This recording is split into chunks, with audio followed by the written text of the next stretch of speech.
There's a strong chance you're not that far off from winning in business and at the game of life. It just takes one idea, but you gotta have unwavering belief and burning desire. If you can couple that with a lockdown strategy that's fueled by heart, hustle, and muscle, you got a shot at winning. There's one thing that all champions have in common. They get shit done. So welcome to the Get Shit Done experience.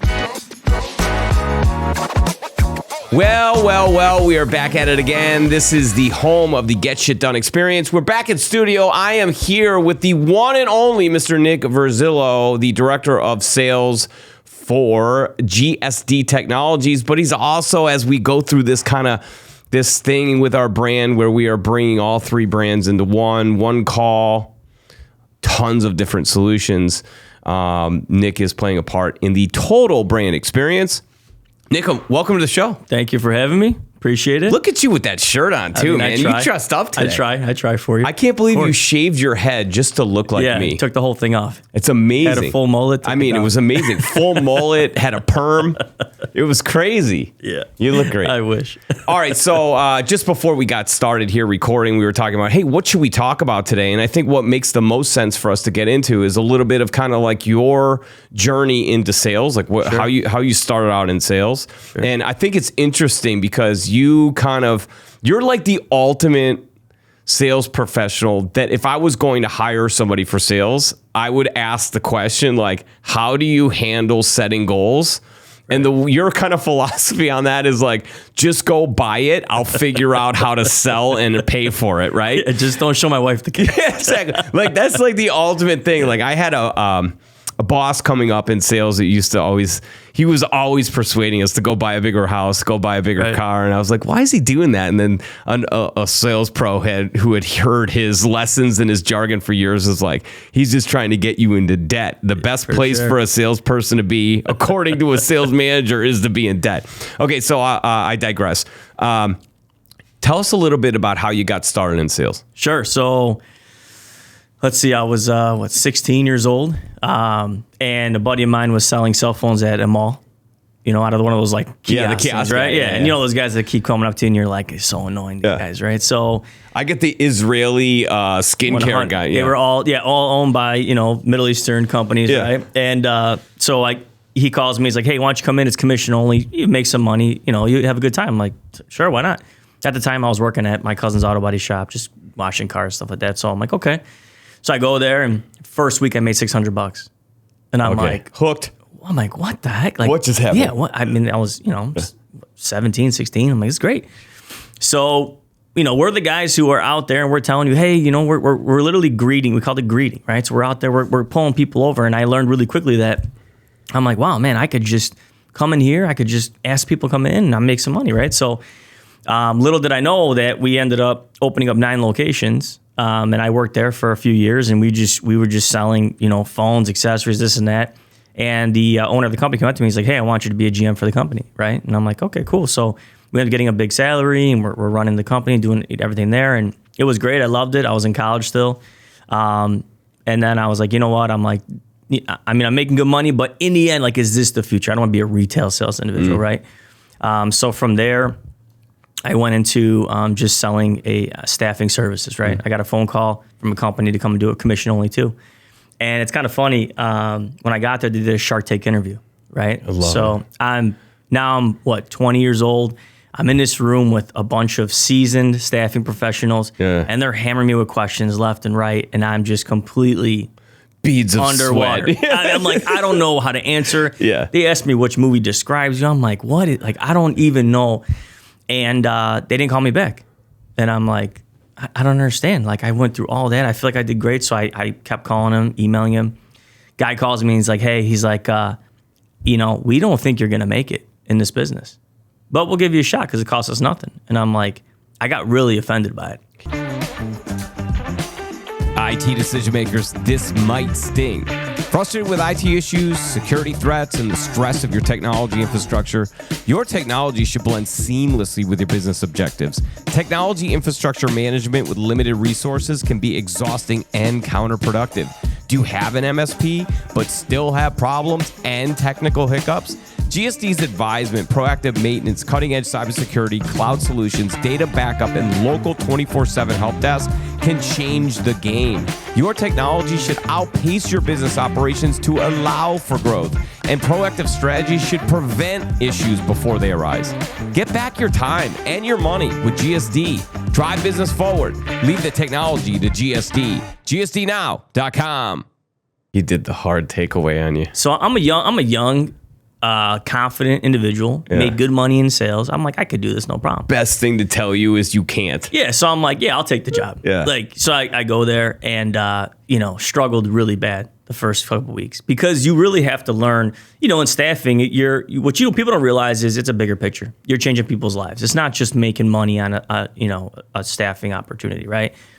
So I struggled, and then I went to the talk tracks, and they had they had their own phones. So they'd hear you. They had headphones. They'd hear you talking. And they'd be yelling at me, like showing me. They're writing stuff down. And, Say this. Yeah. So 4 weeks in, I get a deal, and I make like $4,000, and I'm like, okay, like, just hit the jackpot. Yeah. You're like what, 21, 22? I'm just 21, not even 21. I think I'm still under 20. Yeah. Or I'm 20. So do that. Then second month You're like, in, how much bottle service I could get with that check. I'm definitely going. I'm definitely going out this weekend. Yeah.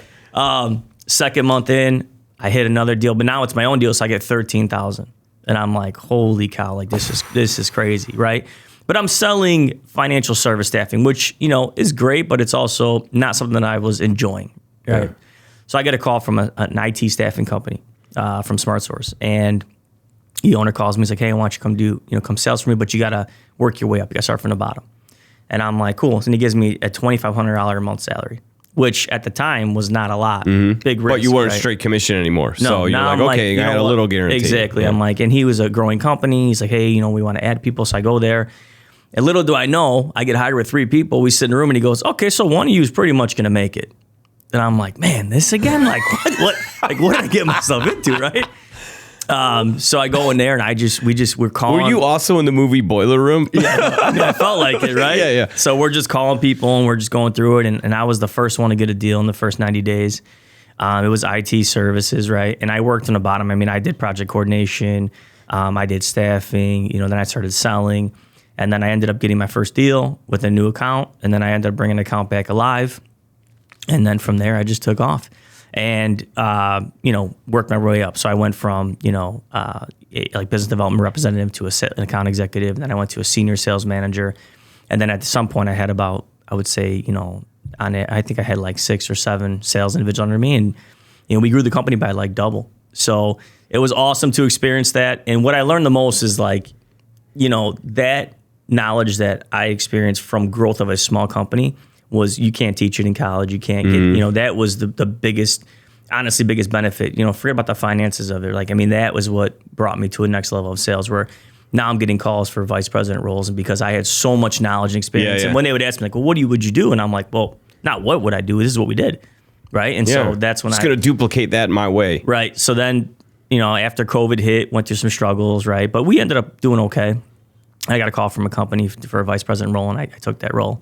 And, from there, I transferred into a whole different model, right? It was a 450-person company, very corporate. And I learned really fast that, it's just not something that, was necessarily for me. Not that it wasn't a great company, but I personally strive under where I can sit with a CEO and have a conversation and be in consideration for my thoughts and my, ideas versus just do it the way that we've done it because we're so big as a company, right? Because I think even if you're big, right, you still run as a business operation because you still have regions and things like that. So from there, I was working with Tim. So Tim was actually owner of GSD, was a client of mine for about 8 years. And we were talking back and forth. And finally, he came out to me and it was like Christmas time. He's like, "Yeah, let's go get some lunch with my team." And I met Amy and sitting there and, we're talking. He's like, "Why don't you just come join forces? Like, I mean, we've been working together. We've been throwing deals back and forth." And I was like, "All right, cool. Yeah, like let's think about it." And then we took us about 6 months to really get it together. But once I saw his vision, it reminded me of SmartSource. Like it brought me back to because the reality is I want to be a value. You're a builder too. You like to build things. I like the challenges. I have for me to be in a company that's just already it's already I shouldn't say self-made, but it's already completely ironed out. I just I don't function. You don't, and I'm with you. I like the idea of working a system. There's no doubt. And I certainly appreciate an organization that has systems, controls, and procedures in place that you can kind of just plug and play, right? Next man up. You can put somebody in. Hey, here's the playbook, work the system, go get it done. But for me, especially where I am in my process, and I think you're very much the same, where you are in your life, you want something bigger. You want to put your footprint on it. You want to put your stamp on it. Sure. And you want to play a part in the total brand build, not just working the role. And I think that's pretty cool. And, one thing about Tim is all he talked about was growth in that meeting, right? And at these other companies, of course, growth's a part of it, but it was never like, we will do whatever it takes to get to where we need to be, right? That's our mindset is growth, and that's it. And that's where I feel like is, my most excited part of the business. And truthfully, you take the finances out of it because in the end, you can go somewhere, you can get paid more money or whichever, right? But my most rewarding part of the business is watching a sales team grow and watching them succeed and do what I did or even better than what I did. Like that's what I'm trying to accomplish at this point in my life. And that's where, for me, this was the best fit. All right. So Get Shit Done, right? Get Shit Done Technologies, by the way, GSD Technologies is currently hiring. We are building a team of salespeople. So if you're listening to this and you are in a role and you think to yourself, I'm not so sure this is my journey. I'm not so sure this is my destination. Listen to the passion and energy in the voice of Nick. Right. People want to go work for people, not necessarily a product, service, or brand. Sure. You need those, but ultimately the biggest thing is people want to go work for people. So if you're listening to this, you're thinking, hey, maybe I want to go work for somebody I think has the energy I have, has the passion I have, and I want to be part of building something. GSD Technologies is in fact hiring. So we will put some information in the link below where you can look into that. So I want to get a little bit into, Nick, that you have been you've been a top performing salesperson, but here's a really cool thing that I want to highlight about you. You were not asking for the opportunity to become a manager. You were just a leader by nature. Correct. You weren't going to ownership saying, hey, I want to be a manager, right? You were a top performer.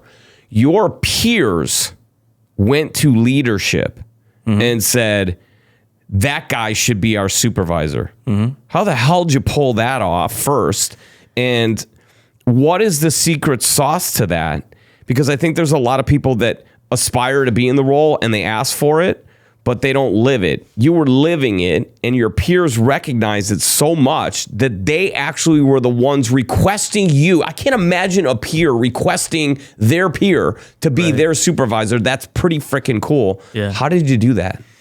Yeah, I think in the end, I genuinely want to see people do well. So how it happened, I helped everybody with every step of the way. I never once turned down a phone call, never once, if I was busy, I'll get back to you. And I always helped them. And they would always come to me with questions. And they're like, hey, and the reality is I did it. So I had the answers most of the time, right? And so, I don't hold back knowledge. I don't hold back my experience. I don't hold back anything from anybody because I don't know what value is that for yourself, right?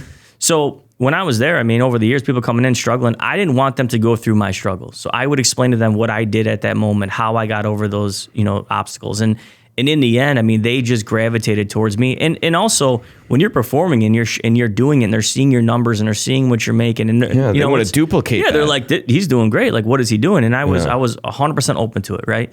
And so that's how that came about. And as far as the situation itself, it was probably one of the most rewarding parts, right? To see the email that went to a CEO saying, you can't look for somebody else. This is the person. This is it. Yeah. And I think it all goes back to my upbringing, right? I watched my father work construction. I watched, him work, 4 o'clock in the morning, leave the house, sleeping at the kitchen table after dinner, and I knew I didn't want that in my life, right? But he instilled this work ethic in me, right? And it was like, nobody's going to give you anything. You got to go out there and get it. The reality is, my father would say, you should have been a doctor. And we would always laugh, right? And I said, I'm going to make a lot of money. Like, I promise you. And that's what sales was for me, right? And so I took that work ethic and I put it into a sales situation, right? So when people saw me in the office, don't get me wrong. I laughed, I joked, I built camaraderie with the team, but they saw me working, and that was it. I mean, I was always on the phone. I was always texting. I was always flying out to. I mean, I used to fly every 2 weeks at some point, right? And so they saw me live it and breathe it, and I was able to transfer that to them. It's pretty awesome. What's the best advice that your late father gave you? Because I've talked to you several times, and we have that in common, that we both have lost our fathers. Sure. It's tough when you're in your 40s. You know, you hope that you have your father when you're 60 something, and you know, they're seeing your kids growing up and all that. So we have that in common, that I think we've got a piece of us missing that we've bonded over. What's the best advice? Let's play some tribute to the pops upstairs. What's the best advice that your father gave you that lights you up, that you use, and you're very thankful and have gratitude that he gave you that advice? So I'm gonna set the stage, right? So my father is an immigrant from Italy, right? So a man of few words in the house, the life of the party outside the house, right? And I say that because with a name like Verzillo, I would have thought you were Irish. Okay, Italian, exactly, shocking. We learn something new every day. What he taught me was, the one thing that always sticks to me is, people would talk and they would argue and this and that in the family or whatever, and he would always tell me to be quiet. He would just say, be quiet. And I'm like, I always thought it was because, he doesn't want me to be involved or whatever. And one day he's like, listen, he's like, the guy who is the loudest person, the guy who was talking the most, is the guy that doesn't know anything. Like, the people who sit back and listen are the smartest people in the room. And, he didn't say it in that way, but that was the advice that he gave me. And what I learned in sales was that's 100% correct. I mean, when you sit back and you listen to people and you understand their pain, or you understand what they need, is when you succeed. It has nothing to do with, don't get me wrong, I mean, there's a personality, there's a skill set to it, all that stuff, but that's never left my mind, is that, when you sit back and you let people talk and you let them open up to you, then you're going to become successful, because you're going to become, not only you're going to become their partner, right? It's a relationship. You become a friend. And that's it. I think figuratively, like from an example, in a setting like this, let's just pretend for a second that I was the salesperson, you were the prospective customer. Just this naturally is combative. It's me versus you, right? Yeah. So that philosophy, I think, is really brilliant, and I think it's great for leadership too. But it's the philosophy of trying to get on the other side of the table, where I'm next to you, right? So look, we're looking at the problem with each other, right? And in order to do that, you have to hear and listen to what somebody is saying on a deep enough level that you can ask why that's the case. How is that impacting you? How does that make you feel? And that is the figurative or example of you moving on the other side of the desk next to me, where we're in a partnership. We're working towards one thing. So I think, what great advice, because that's also how you're a transformational leader instead of a transactional leader. Yeah, look, you can't talk to somebody. That's the biggest thing. Yeah, you can't. If you're talking, what are you learning? In sales, if you are not open to learning, even as a CEO, you want to learn. It doesn't matter. So, that what he taught me was what transferred into sales. Then it just grew. And I remember years ago, somebody taught me, you gotta be okay with awkward silence. You gotta learn to love it. And I was like, I'm in sales. I'm this I'm selling, I'm talking, I'm doing my thing. And I learned really quickly that the minute that I asked the question and let there be actually a silence for a minute or so, is when they just started talking. Here's the cool thing about that too, Nick. That is a learned thing. It is not innate, because innately we have a lot in common. We want to be the life of the party. We want to add to the conversation. So when socially, the two of us, we're like going just all over the place. But I've seen you in a setting where you're with a customer, and if a flip of the switch goes off, where you essentially just kind of tone back that I want to say something, and you turn it into, I really have to listen to what they're saying right now so that I know where to guide them so they say the next thing and the next thing. So when you do finally speak, you're speaking on their level about the thing they're interested in. 100%. I think one of my biggest, I guess one of my best traits, I should say, is I'm very calm in a meeting. I'm not. Yeah. You know, in the beginning you get nervous, of course, but I'm very calm. There's really nothing that intimidates me, and you know, the reality is, you know, going into a meeting, it's like if I come in there, right, and I'm on your level in terms of understanding the business, in terms of understanding your needs, in terms of what's important for you, then we could talk what makes sense. I could bring value to a conversation. But if I'm in there and I'm talking too much, or I'm too excited, or my energy is different, you have to match the energy. I mean, that's the reality, right? In sales, in some point, you're a chameleon, right? Of course. I mean, when people's high energy, I'm high energy, right? But the calmness is what helps drive and bring it back to, okay, let's get to the point that we need to. Let's make sure we ask the right questions. Let's make sure, you want to go and talk. I'm totally okay with bringing it 3 steps backwards after somebody talks and has a conversation with me, right? Because what I try to do is I try to ask specific questions, which I think every salesperson is trained to get a response that you need to help drive the sale, right? But I also learned that you have to be able to say, hey, that's awesome. I hear you out, but let me ask you about this. Because otherwise you can totally miss the whole bulk of the reason that you're there. So let's get into a little bit about what GSD Technologies is doing.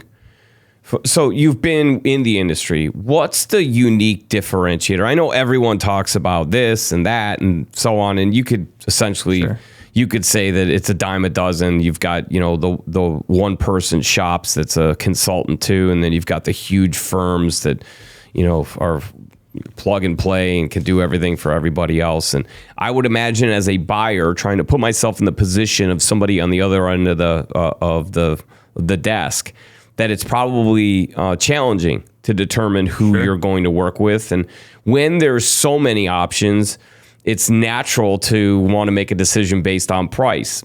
At the end of the day, you're looking for the best innovation, the best technology, best solution. But you also, especially the people that are making these decisions, are looking for the best option as it relates to price. We like to think that we're very competitive as it relates to price. We have other differentiators, however. What do you think are the things that cause us to stand out to our current customers, and why other businesses that are maybe a year away from re-upping a contract or changing or whatever it might be should consider looking at GSD as an option? I think it's accessibility and reliability, right? And, you know, the difference is we have direct contacts, right? We are... you know, our kind of tagline internally is that we're big enough to scale, small enough to care, right? So, you know, and I'm not saying every MSP, but in a lot of the larger ones, I mean, you're kind of just you get assigned a resource and an account manager, and they take care of you, and it can change because there's a lot of turnover in larger companies at times, right? With us, I mean, you can call me directly if you have an issue. You can call one of my engineers directly. I mean, we keep the line of communication as open as possible. And then from a service standpoint, you know, that's our biggest goal, is to make sure that everything is up and running and maintenance properly, so you don't have to call us.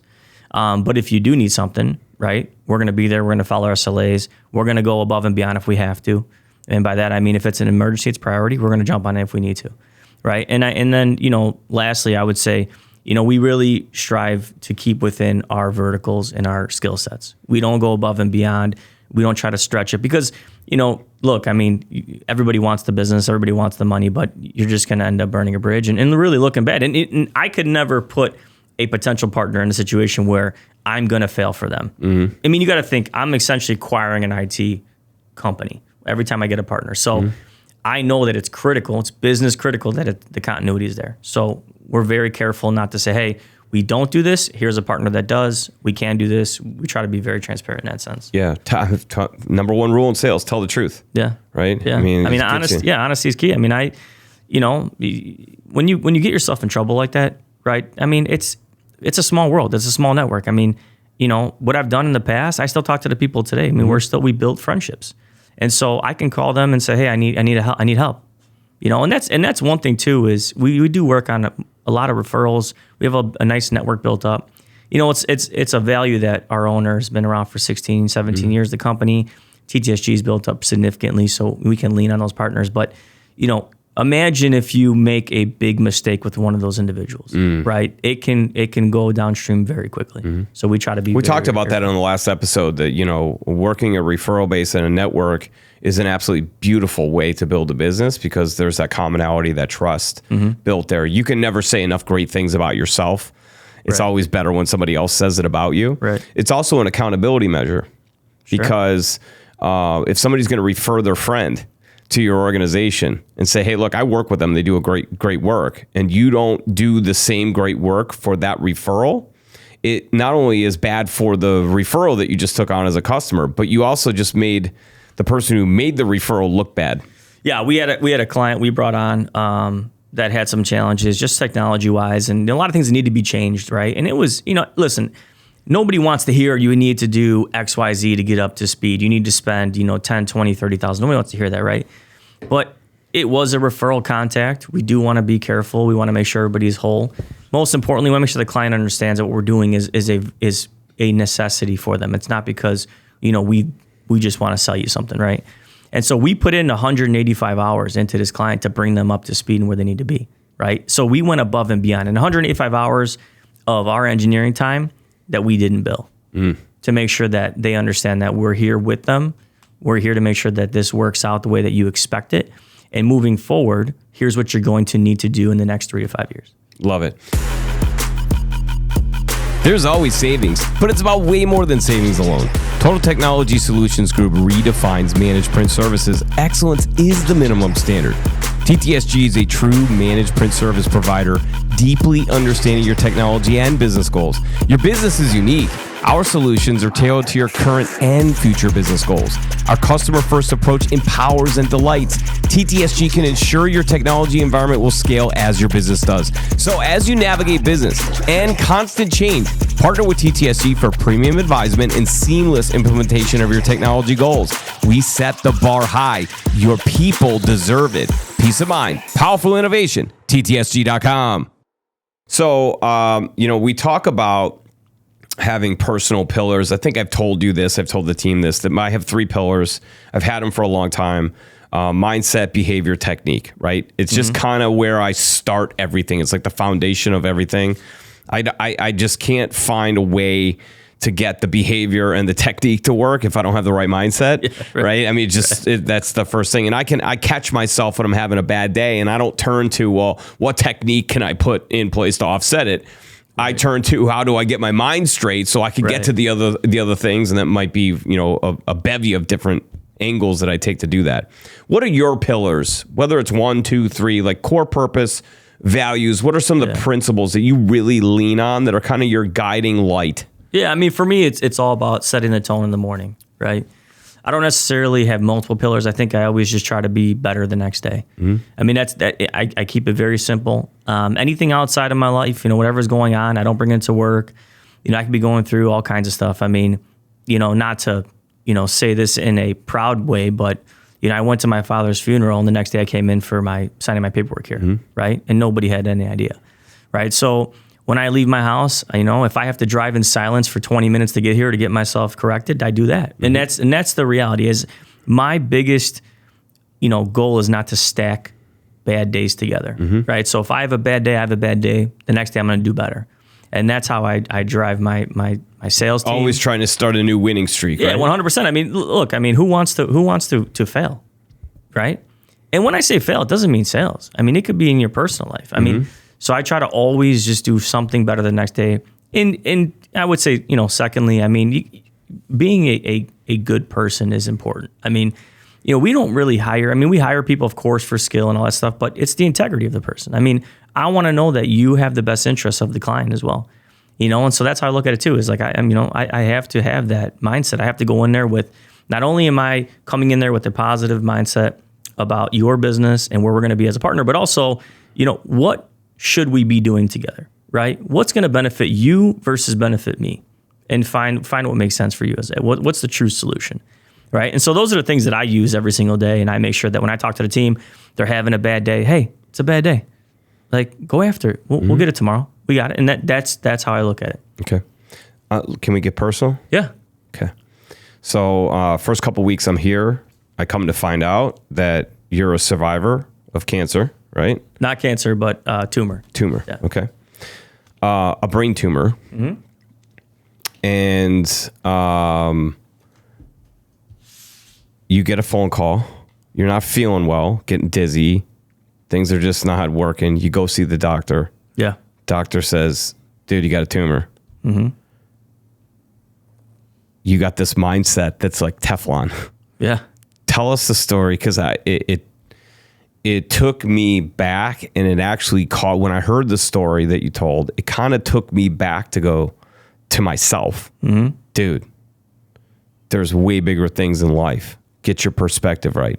So while you've always had this mindset, your father and mother have instilled great qualities in you. You come from a huge Italian family. I think you're cousins with every Italian person in the Chicagoland area and other places. Yeah. It's every time I bring somebody up with an Italian name, Nick's like, yeah, I'm cousins with them. Yeah. So big family, big loving family. 3 kids, beautiful wife, college sweetheart. Technically, high school. Yeah. High school, college. So you get this call, you're at the doctor, and you get the information. Where does the mindset go? And walk us through how perspective changed, and you just said, I got to get shit done. So I have a daughter that was born 24 weeks, right? So she was in the NICU for 5.5 months. Her, expectations were not good. Right. My wife wasn't, complications, and her health was in jeopardy. Right. So the reason why I bring this up is I want to explain where my mindset came from. Mm-hmm. So my daughter's born 24 weeks. She's in the NICU. We're getting calls every day. She at some point got to an hour-by-hour expectancy for life. So I watched my daughter just try to breathe. That was the goal. Mm-hmm. The goal was breathing on your own. Right. And so I watched her fight every day. And the doctor came to me and he said, hey, look, man, he goes, here's what I need you to do. I need you to come in here every day, positively. I want you to sing to her. I want you to hold her when you can. And I want you to always try to be, just be there for her. And I'm like, okay, I could do that. So I did that. I'd bring my laptop. I'd take my other kids. I'd put them to bed. I'd go to the hospital at 7 o'clock at night. I'd sit with her. I'd talk to her. I'd hold her if I could. Sometimes she was sick, I couldn't. I'd work when I couldn't hold her. I would talk to her, I'd change her, all that stuff, make her. But I became like, and I guess the sales thing kind of comes hand in. I became like the guy in the house. I mean, the Nick, I'm walking around, grabbing the blankets, like, I'd walk Nick, in there you like, don't work here. No, they're like, hey, what's going on? I'm like, we got you the blanket you want. I'm like, perfect, thank you. Like, I was very much included, right? So I'm not feeling great. I'm thinking I have allergies. I'm like, I've never had in my life. Like, I'm very dizzy, tunnel vision.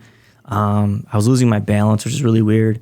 So one day I'm getting out of the car, coming up from work, and I lost my balance. I had to grab the door to hold myself. And I was like, all right, like something's wrong. So I call ear, nose, and throat specialist. I go there. And next week, he's like, we got to check your hearing, all this stuff. He's like, you don't have allergies. Like, you look good. He's like, but something's off. You need to get a CAT scan. I'm like, okay. So I go with a CAT scan. He goes, yeah, you need to go tomorrow. Now. Tomorrow, yeah. So I'm like, okay. So I go tomorrow. I go to get a CAT scan. I'm sitting there. I'm on my phone. I'm working. I'm emailing people, texting. The guy comes out. I guess the technician, whatever. Mm-hmm. He's like, yeah, I need you to sit down. And I was like, yeah, I'm not sitting down. He's like, yeah, you should probably sit down. I'm like, okay. So I sit down. He goes, oh, you have a baseball-sized tumor in the front of your head. And I'm like, okay. Like, what do you mean? He's like, you need to go to the ER right now and get an MRI to make sure it's not attached to your brain. And I'm like, okay. He's like, do you know how many calls somebody? You need to drive there? I'm like, well, I drove here, so I could probably drive there. It was literally down the street. So I go to the emergency room and go to get an MRI, and I sit there and walks in. You're by yourself? By myself, yeah. Whew. And so I go in there. I first thing I do is I call my wife, and I'm like, look, here's what they found. I'm like, I'm going to get an MRI. They're going to find out what the next steps are.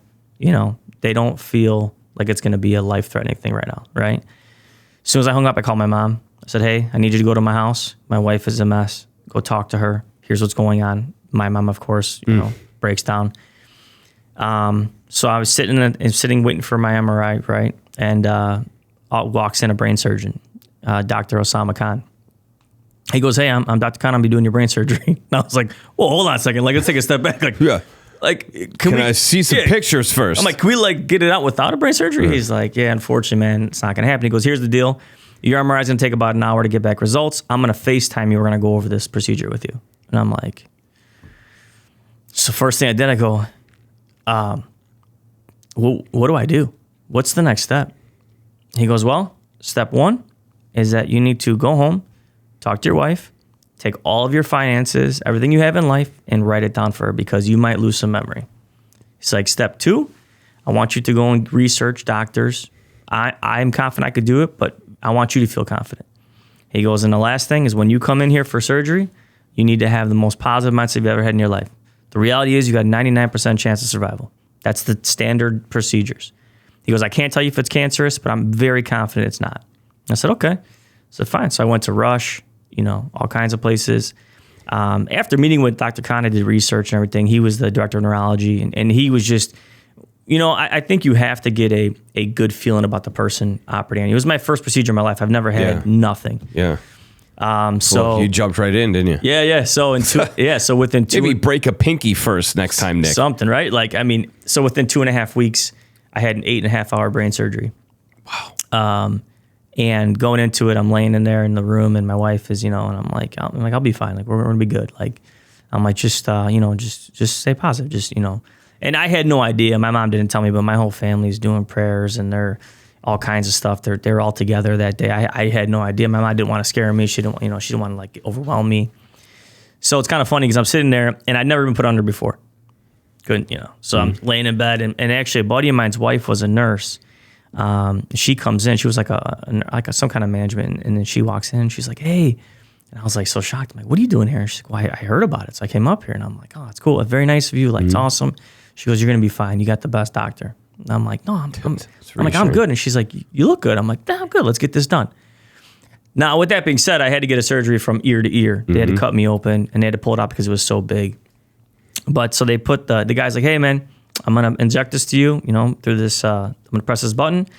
Within about a few minutes, you're going to be gone." And I was like, yeah, whatever. Like, let's go, He injects me. I'm talking to my wife, tell her I love her. I have no idea we left that room. It's like you're not thinking. It's just you're out and then you're back in. Blacked out. Apparently I was talking to them the whole thing. Yeah. So I don't know. So I get in the room. The procedure took a little bit longer because it was a little bit attached. So there was some complications in that sense.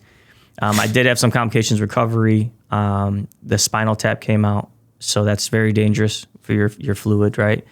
And then for some reason my salt spiked. I got a fever, and I actually didn't know who I was. Like, I was completely. My wife was crying, and my parents were there, and they're asking me, "Who's this?" I told them that my brother was my dad. They showed a picture of my kids. Couldn't tell you who they were. So that went on for about 3 days, and then one day I woke up, and they're like, "Who are you?" I said my name, said everything, just all clicked. It hit. They're like, "All right, we're gonna get you up and walk." I'm like, "Cool." 3 days later. 3 days later, so I got up, walked around the office. They're like, "Oh, you're doing great. Like, you have a, they called it a, I forget what they called it, the way that you walk. There's a term they use, a medical term. Swag? No, it's like, yeah. No, it's like, man, you got some swag. What was it called? I forget, but the term they use, like, you have a great walk, and I guess looking back, I was trying to make jokes, but because I was so off, it was probably coming off as kind of a jerk in a sense, right? But yeah, I started walking, and then they'd come in. They ask you every 2 hours, "What's your name? Who are you? Your birthday? Why are you here? Where are you?" And I'm like, "Well, I'm pretty sure I'm in the hospital because it says Northwestern. Like, I'm pretty confident I'm here, right?" And then so I went in on a Monday. And by Friday, I was like, they're like, "Okay, like, yeah, you can, we're going to get you out of here." And I literally was waiting for the wheelchair like an hour, 2 hours. Look at my wife. I'm like, "Get me out of here. I'm done." I took stuff off, walked right out of the front door. They're like, "Yeah, you can't do that. That's like a liability." Yeah. But so going back to the mindset, watching my daughter fight for breath, to me, this was nothing to what she was able to go through. So I was 100% confident to be okay. I found out at the hospital that it wasn't cancerous, which was a great thing, right? I did lose my sense of smell, so that's probably awesome. Yeah, so I haven't showered in 3 weeks. Yeah, so that's what I'm saying. So you can do whatever you want in my office. You haven't made one comment, so no, yeah. So I That is the one downfall. Fortunately, that was the only thing, which is great. I do get MRIs every year, but I could tell you, quality of life is 100% better. I mean, I used to get headaches every day. Like my eyes were always like watering, itchy, like all kinds of crazy things. Yeah. And it's because the way it was sitting in my frontal lobe, so it was causing basically my brain to swell, pushing against, and causing all those things to happen. So, I mean, I'm proud to say that I don't have any cancer and everything went great. Everything leveled out, but if it wasn't for my daughter, I don't think that I would have been that person. I mean, I don't think so. I think I just completely was like, okay, like what's the next, what do I have to do? What do you have to do? What's my future look like? It's amazing to see the struggle of other people, how it can inspire you to emulate that, but especially when it's somebody that is so fragile and so young and so early in their life, and their human instinct is to fight still. Yeah. And when you saw that, so how has that, I don't know, redefined you, I guess we could say? Did you come out of that? Like, you are who you are, you explain that, but this is something that is monumental in your life and the lives of everyone who is associated with you in some capacity. Yeah. Even me, just knowing you, it made me look at you a different way. Like, this is a human who's been touched by God, right? Yeah. And had to have a mindset. And every story that you've told me, including now, you talk about the doctor saying you must have a positive mindset. Mm-hmm. That's tapping into some universal positivity that obviously creates a better outcome. Okay. For sure. Yeah. So you come out of that, you get back to it, you make career changes, life changes. How has that changed how you look at every single day, every situation? Heck, every customer challenge or customer being angry. And you must look at it differently than you would have early on in your career, where it may have gotten to you and now you see a bigger picture. Does that help you to get through to a solution in a better way? I mean, I will say that what changed. So, it's funny. My parents were always like, "Oh, this guy's, they got money. They're lucky. This and that. They're lucky, right?" And we just got bad luck. That was always like the thing, right? If I didn't have bad luck, I have no luck at all. That was like the conversation. That gray cloud type. And it wasn't really money. It was more just like life in general, right? And so, that's what changed. Is I went from saying, oh my God, what bad luck, to I'm the luckiest person in the world. Like, everything I had, I'm the lucky. I mean, we had to do IVF for my kids, my twins, my daughter. Even in business, I mean, I had deals that I'd get a phone call and I had this huge deal that just, I'm like, man, I'm literally the luckiest. Like, so now I don't look at things in a negative mindset. Everything is like, nah, I'm lucky. I'm lucky to be here, first of all. This is all icing. Yeah, like exactly. This is like, now I'm just celebrating. Yeah. Like, that's it. Like, I truly don't, like, I don't stress. The only thing that I would ever stress in my life is my family. Yeah. That's it. The rest of the stuff, like, you can't control so many things. And that's a big part of it, is like, I can't control it, but I can control how I feel about it. I can't control what I'm going to do every day, and yeah, I mean, it just changed. That was my mindset. My mindset was like, man, I'm lucky that this is going on. I'm lucky that people call me when they did, looking for me to come join their team. I'm lucky that I got married, the girl I married. I mean, all kinds of things. Like, when that changed is when everything for me just settled. And that's when I got this kind of calm feeling about life, and that, it's going to be okay. There's really nothing that's going to take me down, and that's just how I went into that situation. I do with every meeting. I go in there and I'm lucky to be there. I'm lucky to meet these people. Even if I don't win in business, I'm learning from somebody. I'm meeting somebody that's going to potentially help me in the future. And that's it. Yeah. Adversity doesn't define you, but it sure as hell shapes you.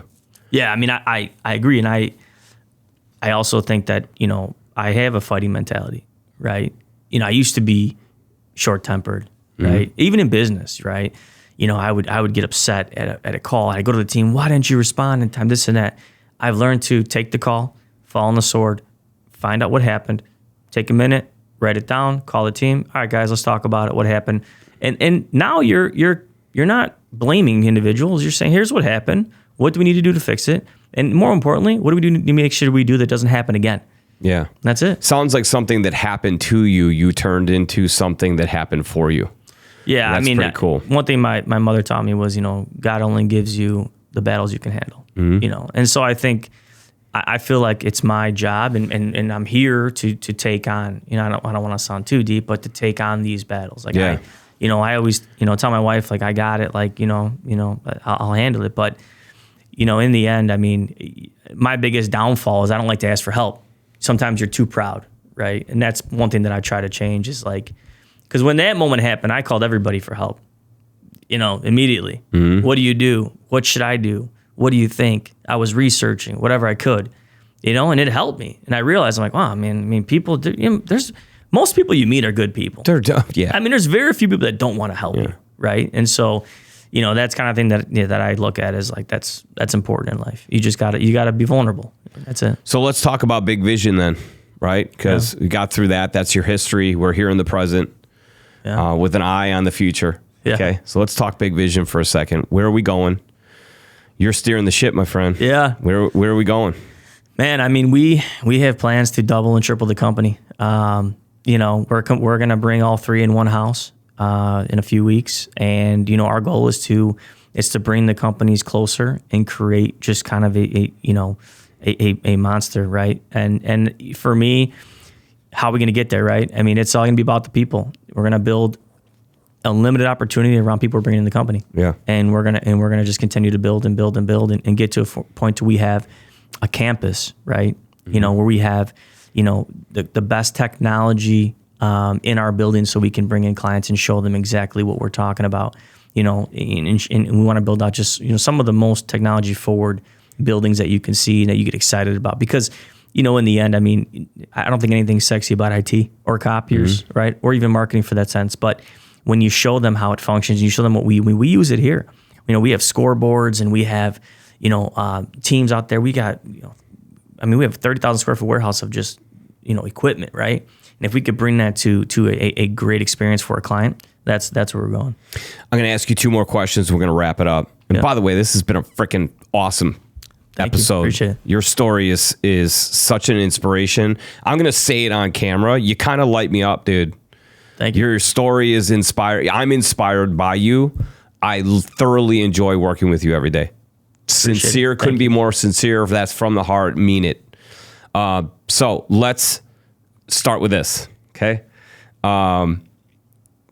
Best advice that you could give a salesperson. And let's say that they're 5 years into their experience. So they've gotten through some of the hell moments. They've had some glory.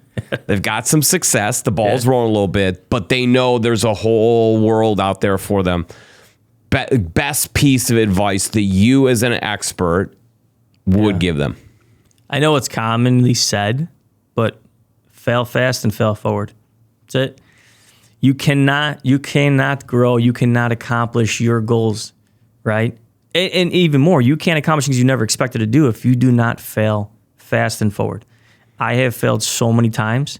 It fueled me, and that's the business. I mean, that's anything in life, but for me, that's what drove me. Yeah. And we always talk about in sales, get to the no fast. I think a lot of people want to get to the yes fast. I prefer to get to the no fast because I want to find my people. I think sales is about building a community of people that are your people. You need to be their people. They need to be your people. And sometimes part of that process is weeding out the folks that are not going to be your people. And they just aren't. They're somebody else's people. And that's the way the world's designed. It's an open market. And people are going to do business with who they're going to do business with, who they have commonality with, and who they're going to get along with. And you can't get along with every single person. So you need to find the no's really fast. And that would be in line with your fail fast, right? Get to the no, figure out who's not going to be the right partner for you, and understand that you always have safety in numbers. You always have the law of averages to work with. Don't hang on that no. Go find the next person to say no to you, and the next person to say no to you, because behind all those no's is the really, really, really amazing human who's going to change your life because you can solve their problem and they're providing you the privilege of doing business with them. Yeah, and one thing about failing forward, right, to break that down is like, you lost. Why did you lose? Don't use an excuse. Yeah. Don't tell me it's because of the competitor undercut you. You got to understand the root of the loss. Like, that's when I say fail forward. Take that to the next deal. That's it. All right, so we get objections, of course. We get objections all the time, and rightfully so. In fact, I just posted about it today that, oftentimes we get an objection not because we're being objected to. It's because we don't fully understand the layers of conflict and challenges that the human being on the other end of the phone or across the desk is dealing with. They don't feel the trust enough or confident enough to tell you those emotional drivers, those things that are holding them back from saying yes. Right. So oftentimes they will stiff arm you to actually let you down easier. Right? Rather than telling you flat out, like, hey, man, you're being a jerk, you're pushing me, you don't understand, right? They'll just be quiet or not take the call. So there's always objections that are happening there. So there are people out there right now that are getting close to the buying process. They're getting close to doing the research. They're getting close to saying, hey, look, we've got a current MSP, managed service provider. We've got a decent partnership, but we should probably investigate a little bit and see if there's a better opportunity out there, maybe a better partner, better solution, something that's more customizable, something that's going to directly impact us on a higher level. What is the best advice that you would give to an IT decision maker as to how they should approach that decision? And I don't want to insult IT decision makers that in some way that we are experts in how they should make a decision. That's not my intention. But I do think oftentimes we can, all of us, any of us can get pigeonholed into a way of thinking. Right. So help folks that might be listening to this that are IT decision makers see it a different way and think a different way as they approach their next IT decision. So I would say strip down the finances, take that out of the picture. Right, that's my first piece of advice, because if you do that, then you look at the partner themselves. And the biggest thing that I think is important is this partner for me for the next 5 years, right? Because you have to look at where you're going and do they align with you, right? You don't want to outgrow your new partner. You don't want to go into a transition and have to move over in 3 years, right? So I would say take finances out, right? Look at the partner. Look at does 3 years make sense? Does 5 years, 10 years make sense? And then what gaps do they have that we need to accomplish, right? And those are the things that I would look at, because in the end, everybody's going to sell you similar services. They're all going to talk, we're a boutique firm, all this other stuff, right? And I would say that, a lot of times when you look at the finances of it, I mean, it can kind of blindside you, right? Because you're like, oh yeah, well, they're giving me a better deal. Well, and then you sign and I've heard this many, many times. Like, yeah, it's not even close to what was talked about, right? So if you take the finances out and you look at the actual partnership side of it and where I can be in 5 years with this partner, then I think at that point you know your answer. Let's end with this. What do you want to give gratitude towards? Who do you want to thank in your life if they're listening? Because I got to tell you, Nick, here's what's going to happen. I've been doing this for a bit. Yeah. This is going to go out on social. This is going to go out, and people that you're friends with and whatever that you maybe haven't talked to in a while, or family members, they're going to go, Nick was on a podcast? Yeah. And they're going to click on that. Yeah. And they're going to hear it. So let's give a little gratitude, say thank you to a few people. Yeah. I mean, obviously, my wife, my parents, right? My family, my friends. I would say anybody who's ever touched me in any way, right? And that could be for good or for bad. You've taught me a lesson that I've been able to take that and build a good life for myself. So without naming and going down this Grammy speech, right? No, we'll put it in the credits at the end, like a movie. Yeah, exactly. I think everybody that knows me knows that I'm pretty transparent. I'm pretty accepting of everybody, every likes of the world, and I can appreciate all the diversity thrown at me, all the conversations, and good friends of mine. We've talked for hours and hours about life and everything, and that means more to me than people understand. So anybody who I've had interaction with, I mean, it's been great. It's been a pleasure, and hopefully it's the same both ways. Well, I have gratitude for being on this podcast with you at this moment and getting a chance to come in here every day, see your beautiful face, and go to battle with you. You're a hell of a golf partner. The man can putt. He can putt. And let me remind you, sir, you Yes. got shit done. Thank you. Let's go. Appreciate it.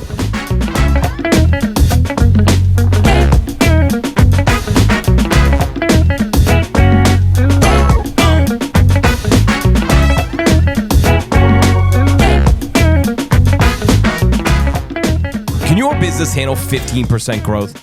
If yes, you have to engage with 2020 Design. They fuse data and creativity to stop the scroll, break through the noise, and grab the attention of your future customers. 2020 Design will create competitive, click-worthy campaigns, design and build custom websites, spark your social media presence, and structure email campaigns that get right to your audience, the decision maker.